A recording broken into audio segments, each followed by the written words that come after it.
नमस्कार, आप देख रहे हैं एबीपी न्यूज। आपके साथ मैं हूं नेहा पंत और वक्त है बड़ी बहस का। इस वक्त की बड़ी खबर आपको सबसे पहले हम दे दें। दिल्ली के डेप्यूटी सीएम मनीष सिसोदिया जो प्रेस कॉन्फ्रेंस करने वाले थे, आज दिल्ली कैबिनेट की पहली बैठक के बाद उसे करने से पहले ही वो वहां से चले गए। तस्वीरें आप तब की देख रहे हैं जब पत्रकारों के साथ मनीष सिसोदिया की कहासुनी हो गई, और वो इसलिए क्योंकि सचिवालय के भीतर मान्यता प्राप्त और गैर मान्यता प्राप्त दोनों ही स्तर के पत्रकारों को जाने की इजाजत नहीं दी गई है। और इसको लेकर वहां जो मीडिया कर्मी मौजूद थे उनका गुस्सा सामने आया। मनीष सिसोदिया से उनकी बातचीत हुई जो फिर कहासुनी में भी तब्दील हो गई, और इस वजह से जो प्रेस कॉन्फ्रेंस होनी थी कैबिनेट की पहली बैठक होने के तुरंत बाद, जिसमें ये सामने आना था कि आज पहली कैबिनेट की बैठक में दरअसल हुआ क्या कोई सरकार ने फैसला लिया, वो बैठक, वो प्रेस कॉन्फ्रेंस नहीं हो पाई। तो आपको बता दें ये जो पूरा झगड़ा है ये इस बात को लेकर के है कि सचिवालय के भीतर पत्रकारों को जाने से रोका गया। सचिवालय में नहीं घुसने देने पर पत्रकार भड़क उठे। दिल्ली सरकार के प्रवक्ता ने समझाने की भी कोशिश की। नागेंद्र शर्मा सिसोदिया प्रेस कॉन्फ्रेंस करने पहुंचे, उस वक्त तक हंगामा हो गया। मनीष सिसोदिया को प्रेस कॉन्फ्रेंस छोड़कर जाना पड़ा। ये प्रेस कॉन्फ्रेंस नहीं हो पाई, और यहां पर जो सवाल आ गया वो ये कि जो मान्यता प्राप्त पत्रकार हैं, जिनके पास डीआईपी कार्ड है, जिनको ये एक्सेस है कि वो अब तक सचिवालय के अंदर जा सकते थे, उनको आज बिना कैमरा के भी सचिवालय के भीतर जाने की इजाजत नहीं दी गई। और इन तस्वीरों में, अब से थोड़ी देर पहले की ये तस्वीरें जिसमें आप देख रहे हैं दिल्ली सरकार में डेप्यूटी सीएम मनीष सिसोदिया जो कि प्रेस कॉन्फ्रेंस करने वाले थे, लेकिन उससे पहले मीडिया कर्मियों से हो गई कहासुनी, और वो इसलिए क्योंकि मीडिया वालों को इजाजत नहीं दी गई कि वो सचिवालय के भीतर जाए। कोई माइक नहीं लगेगा, कोई माइक नहीं लगेगा। मैं बात करके गया था, मैं आप लोगों से पूछ के गया था प्रेस कॉन्फ्रेंस चाहिए कि नहीं, उसके बावजूद ऐसे होगा तो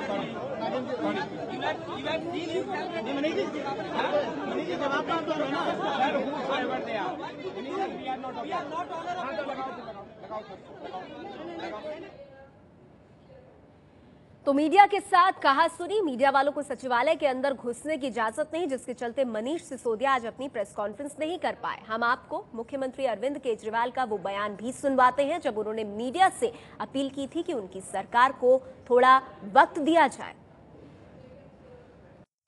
लेकिन मैं मीडिया के साथियों से हाथ जोड़ के गुजारिश करना चाहता हूं। मैं गाड़ी से उतरता हूं तो माइक लगा देते हैं, कितने घंटों में करोगे जी? 24 घंटों में करोगे कि 72 घंटों में करोगे? 30 घंटों में करोगे कि 32 घंटों में करोगे? मैं उनसे कहना चाहता हूं जी, सरकार ऐसे नहीं चलती। जितने दिनों में दूसरी पार्टियां कर सकती हैं, दूसरी पार्टियों ने तो 65 साल में नहीं किया। हम आपको जल्द से जल्द करेंगे, लेकिन एक एक काम ठोस करेंगे, मजबूती के साथ करेंगे। मैं आज इतना आपको वादा करता हूं, 24 घंटे काम करेंगे हम लोग, हमारी पूरी टीम।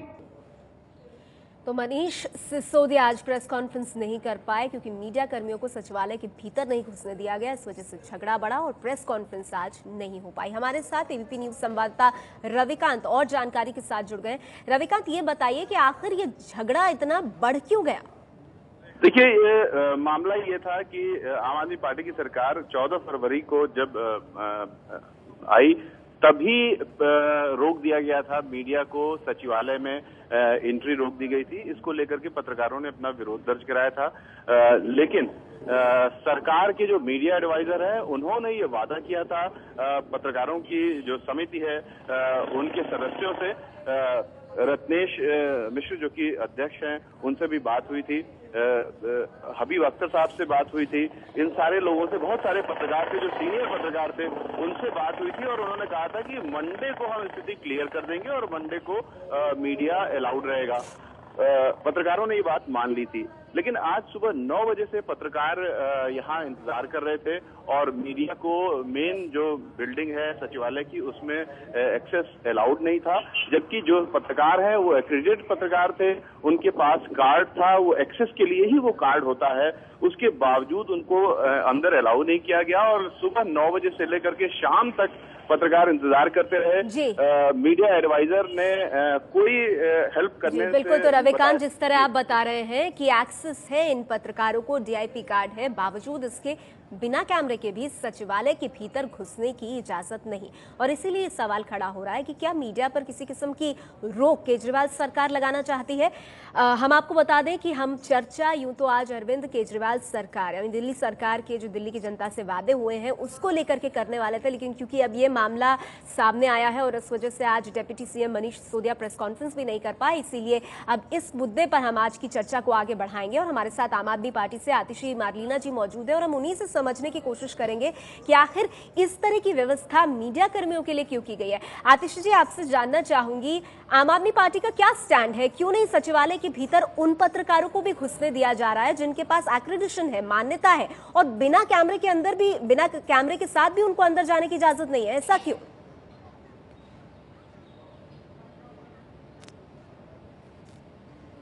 देखिए, सबसे पहली बात जो ये निर्णय है कि सचिवालय के अंदर पत्रकारों को नहीं जाने दिया जाएगा, ये आम आदमी पार्टी सरकार का निर्णय नहीं है। ये हमारी सरकार के आने से पहले ही वहाँ के ब्यूरोक्रेट्स द्वारा निर्णय लिया गया है। तो सबसे पहले ये सरकार का निर्णय नहीं है। दूसरी बात, अब जब ये ब्यूरोक्रेट्स ने, वहाँ के सीनियर अधिकारियों ने ये निर्णय लिया है, हमारी सरकार को शपथ लिए 2 दिन हुए हैं।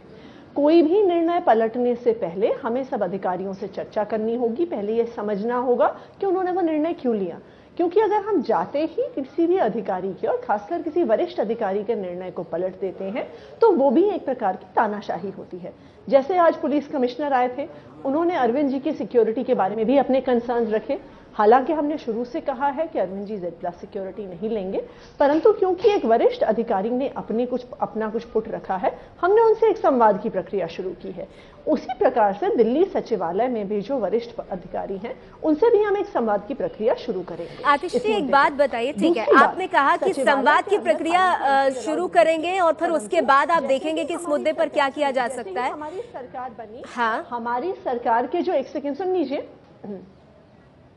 नहीं आतिश जी, मेरा सवाल ये था कि शनिवार को जब अरविंद केजरीवाल ने सचिवालय जाकर अपनी कुर्सी संभाली थी और बाकी तमाम जो मंत्री हैं उन्होंने अपनी कुर्सी संभाली थी, उस वक्त भी मीडिया को अंदर जाना अलाउड नहीं था। तब भरोसा दिया गया था मीडिया एडवाइजर की तरफ से, दिल्ली सरकार के प्रवक्ता की तरफ से, कि इन चीजों को सुलझा लिया जाएगा, अगली जब मुलाकात होगी तो उसमें ये दिक्कत नहीं आएगी। और आज भी क्योंकि ये समस्या बनी हुई है, इसीलिए पत्रकार वहां गुस्से में नजर आए।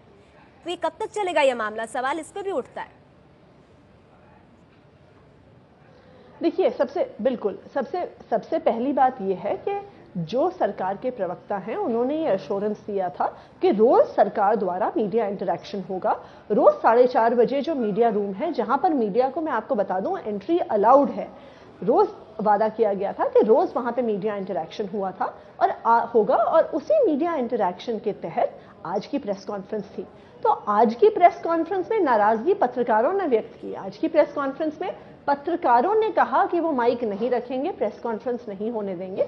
हमारी सरकार की तरफ से या हमारे मंत्रियों की तरफ से बिल्कुल भी प्रेस कॉन्फ्रेंस को नहीं नकारा गया। आतिश जी, मेरा वो सवाल नहीं था, मेरा सवाल ये था कि पिछले शनिवार गया है उसमें ये भरोसा दिया गया था आप लोगों की तरफ से कि इस मामले को जल्दी सुलझाया जाएगा। और आज भी जब ये मामला बना हुआ है, बिना कैमरे के भी अगर अंदर नहीं जाने दिया जा रहा है, तो फिर ये सवाल उठ रहा है कि क्या आम आदमी पार्टी की जो सरकार है वो नहीं चाहती कि मीडिया को किसी भी तरह का एक्सेस मिले सचिवालय का। बहरहाल आपने अपनी बात रखी, मैं फिर आपके पास आऊंगी मैम, लेकिन आपकी बात में मैं बाकी मेहमानों की टिप्पणी लेना चाहूंगी। बीजेपी से आशीष सूद साहब हमारे साथ मौजूद है।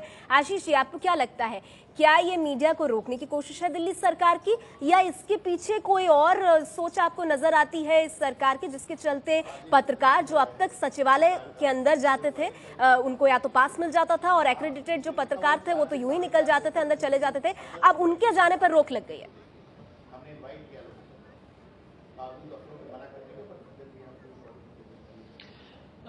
देखिए, पत्रकार जगत में जितने भी मित्र काम कर रहे हैं वे सब लोकतंत्र के एक चौथे खंभे की तरह हैं।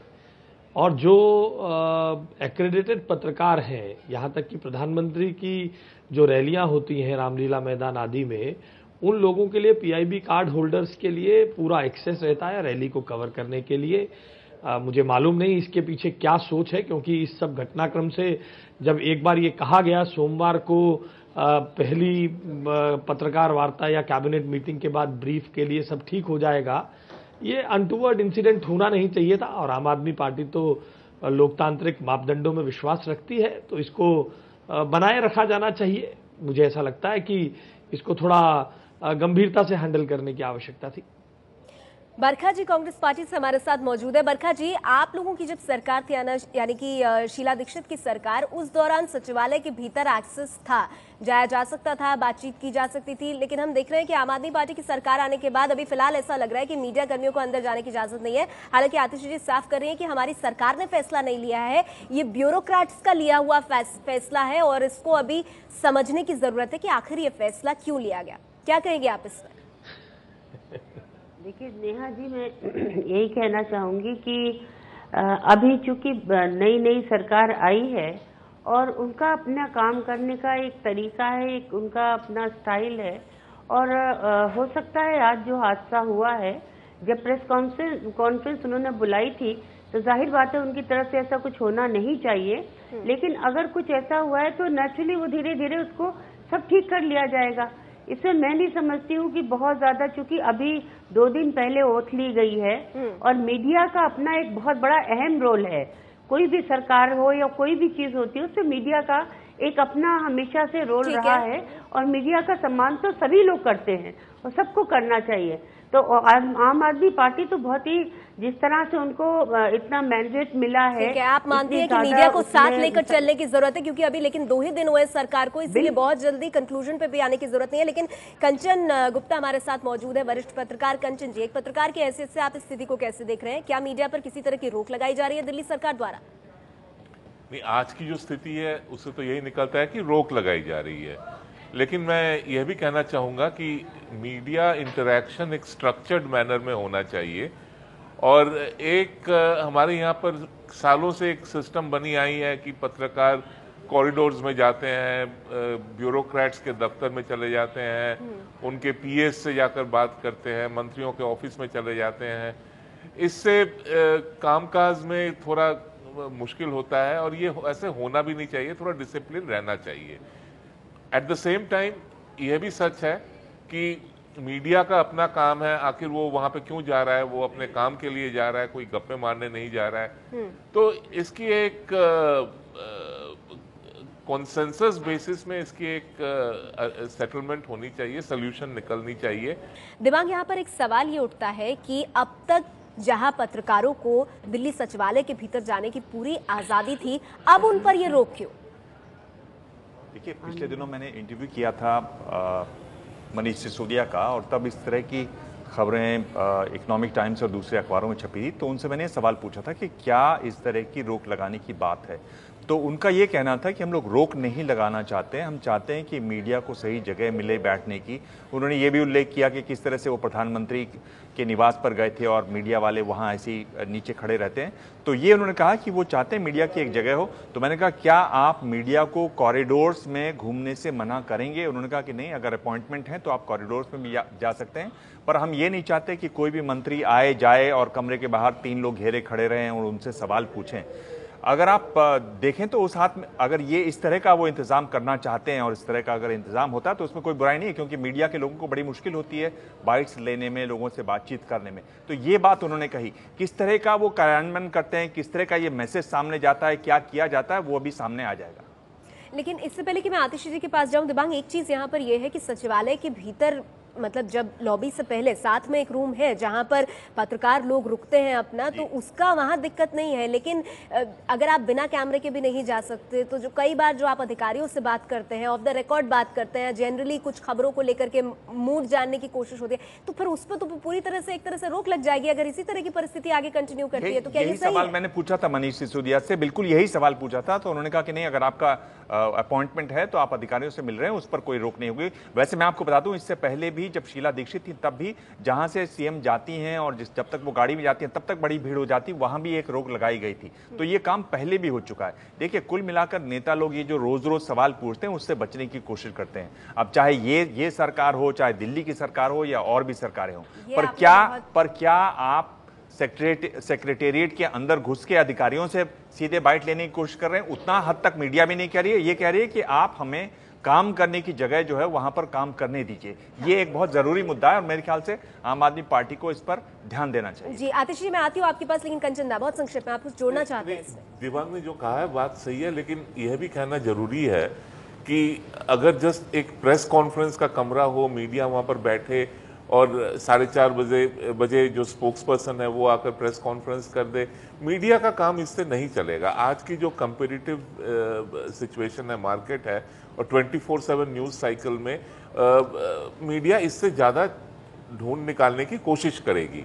लेकिन अब इसको कैसे हैंडल करें, ये हैंडल करना जरूरी है कि इसका एक सोल्यूशन निकाले।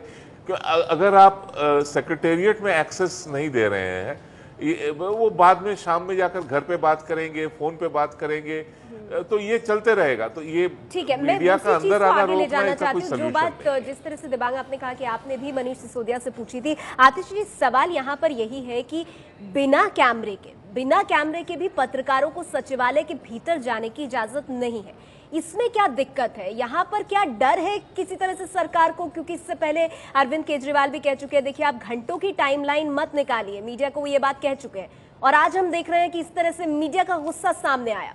आतिशी,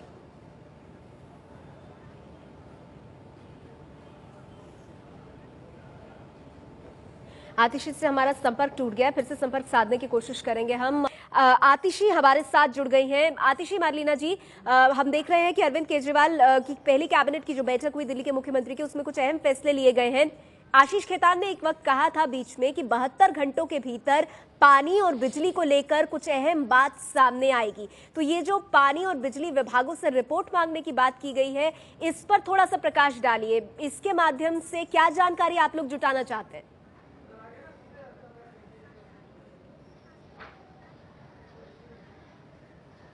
देखिए, सबसे पहली बात तो हमने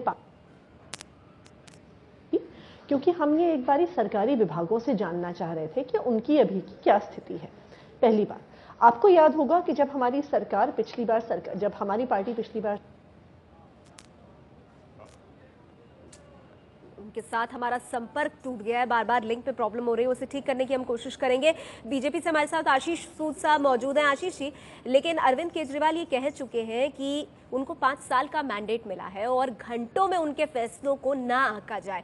ऐसे में प्रधानमंत्री मोदी का ये कहना कि देखिए वो राज्य भी बिजली के दाम आधे करने का या मुफ्त चीजें देने का वादा कर रहे हैं जो इन चीजों के लिए दूसरे राज्यों पर निर्भर है, क्या ये कहने की जरूरत थी?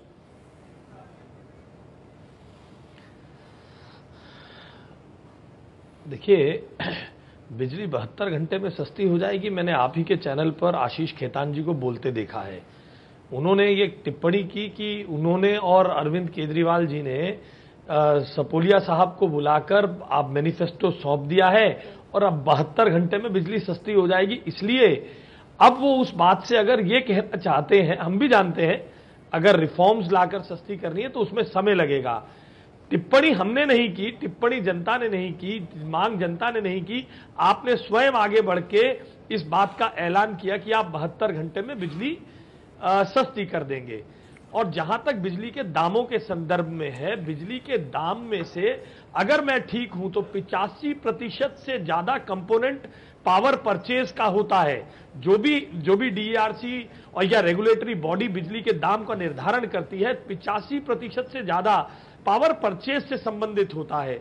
इसलिए आम आदमी पार्टी की सरकार को यह भी स्पष्ट रूप से सामने लाना होगा कि वो बिजली के दाम सब्सिडी के माध्यम से ही 5 वर्ष तक कम रखना चाहते हैं या पावर सेक्टर में आमूलचूल रिफॉर्म्स, सौर ऊर्जा के संबंध में जो बातें हो रही हैं। नहीं, लेकिन आशीष जी मुझे संक्षेप में ये बात बताइए, क्या ये बात कहने की जरूरत थी कि वो राज्य मुफ्त बिजली की बात कर रहे हैं या सस्ते दामों पर बिजली की बात कर रहे हैं जो बाहर से निर्भर है बिजली के लिए? तो ये कहने की इस वक्त क्या जरूरत आन पड़ी आप लोगों को? अभी तो 2-3 दिन ही हुए हैं सरकार को अस्तित्व में आए हुए। अगर मैंने जितना क्लिपिंग आपने सुनवाया है, देखिए जितना क्लिपिंग आपने सुनवाया है, बिजली के संदर्भ में प्रधानमंत्री भाषण दे रहे हैं और उसमें अगर वो देश को ये चेताते हैं कि आप अगर इस तरह के लोक लुभावन वादे करेंगे तो बाहर से जो देश के पावर मैन्युफैक्चरर से जब राज्य बिजली खरीदेगा तो राज्य को तो पैसा देना ही है। उस समिट की भावना को समझिए, री इन्वेस्ट, रिन्यूएबल एनर्जी पर बात करते करते अगर प्रधानमंत्री ने पासिंग रेफरेंस में कोई बात कही है तो उसमें राजनीति देखना मुझे लगता है गलत है। पासिंग रेफरेंस है और कितनी एक बात कही गई उस पर मैं फिर आऊंगी, क्योंकि एक सवाल और है मेरे पास आपके लिए आशीष जी, लेकिन मैं आपकी बात को आगे बढ़ाना चाहूंगी। बरखा जी, आप मुस्कुरा रही हैं, लेकिन सवाल यह है कि शीला दीक्षित की सरकार ने भी बिजली पर सब्सिडी दी है दिल्ली वासियों को। आज अरविंद केजरीवाल भी क्या करने का वादा कर रहे हैं, वो कह रहे हैं कि मैं बिजली जो है वो आधे दामों पर दूंगा, और वो इसलिए क्योंकि मुझे ऐसा लगता है कि दिल्ली में ये संभव है। तो आपको लगता है अरविंद केजरीवाल का ये स्टैंड ठीक है और वो अपना वादा निभा पाएंगे? देखिए, जहाँ तक सवाल अभी आशीष जी ने कहा वादों का, तो वादे तो सभी पार्टियों ने बहुत बड़े बड़े किए थे, और किसने कितने वादे किए हैं पूरे, ये सब जनता जानती है, और शायद उसी का परिणाम है कि जो आज ये हुआ है। और दूसरी बात ये कि अरविंद केजरीवाल जी ने जो बात कही है बिजली के बारे में, शायद उनको लगता होगा वो कहीं से कर सकते होंगे, तो उन्होंने, जहां तक सब्सिडी, हमारी कांग्रेस पार्टी ने भी सब्सिडी दी थी और उसी के उसमें चल रही है, पूरी दिल्ली में बिजली चल रही थी। अब उन्होंने शायद कोई और तरीका निकाला होगा जिससे वो बेहतर बिजली दे सकते हैं। ये तो सारी दिल्ली जानती है कि दिल्ली में इतनी बिजली पैदा नहीं हो सकती कि पूरी दिल्ली को पूरा कर सके, लेकिन उनके पास कोई ना कोई जरूर संशय भी जता रही है, लेकिन आप कह रही हैं देखना चाहिए कि आखिर क्या प्लान है अरविंद केजरीवाल सरकार के पास कि बिजली के दाम वो आधे कर सके। अभी दिमाग में कुछ कहना चाहते हैं, ठीक है, वो तो बार बार कह रहे हैं कि 3-4 दिन में हम किसी निर्णय पर नहीं पहुंचेंगे। जी दिबाग, देखिए, 2-3 बातें हैं। एक तो ये इन्होंने कहा, बरखा जी ने, जिस तरह के वादे तो सभी करते हैं, वादे सभी करते हैं, और कांग्रेस ने जिस तरह के वादे किए वो भी चौंकाने वाले रहे। सवाल यह कि लोग किनके वादों पर विश्वास रखते हैं, और वो नतीजों में साफ हो जाता है। ये जो बिजली कम की बात है, इस पर भी मैंने जब मनीष से पूछा कि आप जो बिजली के भाव कम करना चाहते हैं, यानी 1 से 200 यूनिट तक भाव फिलहाल है 4 रुपए, ये भाव करके लाना चाहते हैं 2 रुपए और 2 रुपए 40 पैसे, आप इसको कैसे करेंगे? उनका कहना है एक तो हम ऑडिट करवाना चाहते हैं, दूसरा वो ये कह रहे हैं कि बिजली जो खरीदते हैं वो आप कितनी बिजली खरीदते हैं, क्या जरूरत से ज्यादा खरीदते हैं, और फिर उसको किस तरह से बेचते हैं। तो वो एक लंबा एक प्रोसेस है जिससे एक बात ये समझ में आती है कि ये जो बिजली के भाव कम करने का है, ये कोई तुरंत फुरत में होने वाला नहीं है। और एक बात ये भी मेरे ख्याल से समझनी चाहिए, और ये बीजेपी के लिए भी लागू होती है जो केंद्र में सरकार है, कि आप जब इस तरह की बात करते हैं, जब आप एक लंबी स्ट्रक्चरल चेंजेस की बात करते हैं, तो ये चीजें तुरंत फुरत में होने वाली नहीं है। और रामलीला मैदान में क्योंकि मैं था और वहां पर था जहां आम लोग बैठे हुए थे, तो एक बात रह के जो बार बार आ रही थी और जो यहां महत्वपूर्ण है वो ये है कि लोग ये कह रहे थे कि सरकार को समय देना चाहिए, यानी लोग समय देने के लिए तैयार हैं, पर आप करते हैं या नहीं करते हैं ये देखने वाली बात होगी। तो कंचन दा, इससे पहले कि मैं आशीष जी के पास जाऊं, क्या समय देने के मूड में नहीं दिखाई दे रही है बीजेपी, या फिर सिर्फ कह रही है कि हम समय देंगे? लेकिन इस तरह के जो बयान आ रहे हैं, इससे कहीं ना कहीं ये सवाल उठता है कि आम आदमी पार्टी को लेकर क्या बीजेपी सोच रही है, या फिर कितना सहयोग केंद्र की तरफ से दिल्ली की सरकार को मिलेगा? देखिए, मुझे नहीं लगता इसको एकदम केवल प्रधानमंत्री जी ने जो कहा है उसको केवल हम आम आदमी पार्टी के जो प्रॉमिस किया है उसी पर लिमिट रखें। ये एक हमारे देश में ये एक प्रॉब्लम है कि पार्टीज जब चुनाव लड़ने जाती हैं तब जो सर्विसेज हैं उनको फ्री में ऑफर करने लग जाती हैं कि पानी फ्री में मिलेगा, पावर फ्री में मिलेगा, गैस फ्री में मिलेगा, ये फ्री में मिलेगा, वो फ्री में मिलेगा। और ये जो फ्री की राजनीति है, ये कहीं पर इस पर रोक लगनी चाहिए, क्योंकि जैसे मैंने आपके चैनल पर कई बार ये बात दोहराया है कि कोई भी चीज फ्री नहीं होता है, उसका पैसा कहीं और से आता है। तो अल्टीमेटली एक जेब का पैसा निकाल के दूसरे के, हर पार्टी कर रही है, ये हर पार्टी करती है। पार्टी जो है वो अलग नहीं है। पंजाब में अकाली दल बीजेपी की सरकार है, बिल्कुल, और मैं ये सवाल ले जाऊंगी आशीष जी के पास, लेकिन मुझे एक ब्रेक लूं, लेकिन उससे पहले आशीष जी, ये बड़ा वाजिब सवाल है। देखिए, बहुत आसान है ज्ञान देना दूसरी पार्टी को, लेकिन पंजाब में क्या हो रहा है? अकाली दल जिसकी सरकार है, जिनके साथ आप भी हैं, वो जो किसान है वहां के, उनको 24 घंटे मुफ्त बिजली दे रही है, तो उस पर भी सोचिए फिर।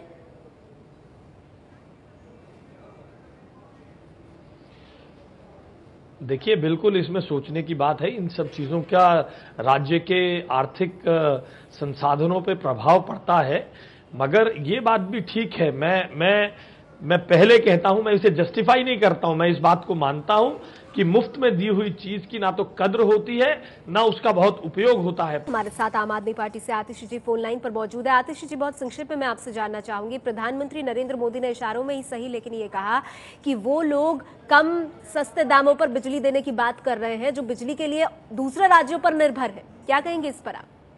देखिए नेहा जी, जैसा हम शुरू से कहते हुए आए हैं कि जो बिजली कंपनियां, जो डिस्कॉम्स आजकल पावर डिस्ट्रीब्यूट कर रही हैं, उन्होंने शुरू से बहुत धांधली करी है। जो ब्रजेंद्र सिंह जी जब DERC थे तो उन्होंने कहा था कि बहुत गोल्ड प्लेटिंग होती है। CAG के ऑडिट में भी शुरू में ऐसा कहा गया था। हम जब सरकार में आए थे पिछली बार तो हमने एक CAG का ऑडिट की शुरुआत की थी। तो हम सबसे पहले ये देखना चाहेंगे कि बिजली कंपनियों ने कितना पैसा खाया हुआ है, उन्होंने कितनी गोल्ड प्लेटिंग की हुई है, टैरिफ कितने बढ़ाए हुए हैं। ये एक बहुत महत्वपूर्ण हिस्सा रहेगा बिजली के दाम कम करने का। दिल्ली में एक दूसरी बड़ी समस्या है कि दिल्ली में बिजली के मीटर बहुत तेज चलते हैं। हमने पिछली बार भी एक इंडिपेंडेंट कमीशन बिठाया था जो मीटर्स वाले मुद्दों को देख रहा है। तीसरी बात कुछ है पावर सेक्टर के रिफॉर्म्स, उन रिफॉर्म्स की भी शुरुआत की जाएगी, जैसे जो संभावित है कि ठीक है आतिश जी, मुझे आपको रोकना पड़ रहा है, मेरे पास वक्त कम है, लेकिन एक चीज मुझे बताइए, ये तो बहुत ही लॉन्ग टर्म प्रक्रिया है, ये एकदम से इसकी शुरुआत नहीं होगी, लेकिन उस दौरान जो आपने वादा किया है बिजली को आधे दामों पर देने का, उसका बोझ तो फिर सरकार को ही उठाना पड़ेगा ना, जब तक ये पूरी प्रक्रिया जो है ये इन प्लेस नहीं हो जाती। देखिए बिल्कुल, जैसा हमने कहा था कि कुछ शॉर्ट टर्म सोल्यूशंस हैं, कुछ मीडियम टर्म और कुछ लॉन्ग टर्म सोल्यूशंस हैं। बिल्कुल शॉर्ट टर्म में हम 400 यूनिट तक सब्सिडी देंगे, जैसा हमने पिछली बार भी दी थी, जैसा हमारा वायदा है। मीडियम टर्म में CAG के ऑडिट्स आएंगे और लॉन्ग टर्म में पावर सेक्टर के रिफॉर्म्स हो गए, किन जगहों से बिजली खरीदी जाएगी। दूसरी बात, मैं प्रधानमंत्री जी से ये भी प्रश्न पूछना चाहूंगी कि भाजपा ने भी कई अपने होर्डिंग्स से प्रॉमिस किया था कि बिजली के बिल आधे करेंगे, तो वो ये क्यों मान रहे हैं कि अगर वो कर सकते थे तो आम आदमी पार्टी क्यों नहीं कर सकती? जी चलिए, तो वक्त आपको दिया जाना चाहिए, ये लगातार आपकी पार्टी और आपकी सरकार कह रही है, लेकिन चुनौती भी बहुत बड़ी है और ये सवाल बार बार इसीलिए उठ रहा है कि ये तमाम वादे दिल्ली की सरकार कैसे और कब तक पूरे कर पाएगी। वक्त मेरे पास इतना ही है, मुझे माफ कीजिएगा। बहुत बहुत शुक्रिया आप सभी मेहमानों का हमारे साथ आज की इस चर्चा में जुड़ने के लिए।